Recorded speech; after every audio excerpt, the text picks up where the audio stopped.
Retirement के बचत के लिए एससीएसएस या बैंक एफडी? चलिए इस बड़े सवाल का जवाब ढूंढते हैं।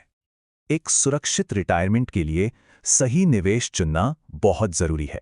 तो आइए इन दोनों ऑप्शंस को समझते हैं। तो सबसे पहले बात करते हैं एससीएसएस की, यानी सीनियर सिटीजन सेविंग स्कीम की।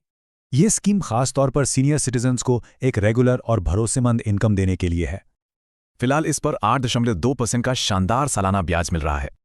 इसमें टेन्योर है 5 साल का, डिपॉजिट लिमिट 30 लाख और हाँ, एटीसी के तहत टैक्स बेनिफिट भी है। अब आते हैं दूसरे पॉपुलर ऑप्शन पर, बैंक फिक्स्ड डिपॉजिट यानी एफडीज।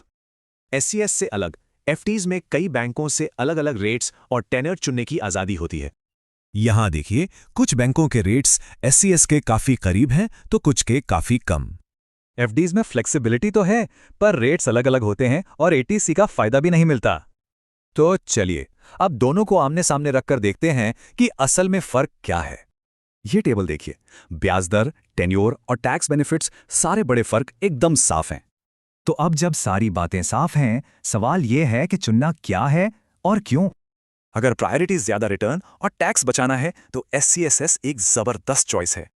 सबसे ज्यादा ब्याज, टैक्स में छूट और एक रेगुलर इनकम, ये सब इसे एक मजबूत ऑप्शन बनाते हैं। लेकिन अगर ज्यादा फ्लेक्सिबिलिटी और कंट्रोल चाहिए तो फिर बैंक एफडीज बेहतर हैं। जैसे अपनी मर्जी का टेन्योर चुनना या मंथली पेमेंट का ऑप्शन, ये फ्लेक्सिबिलिटी बहुत काम आती है। तो सवाल ये उठता है कि मन की शांति के लिए ज्यादा जरूरी क्या है, गारंटीड हाई रेट या फंड्स तक आसान पहुंच।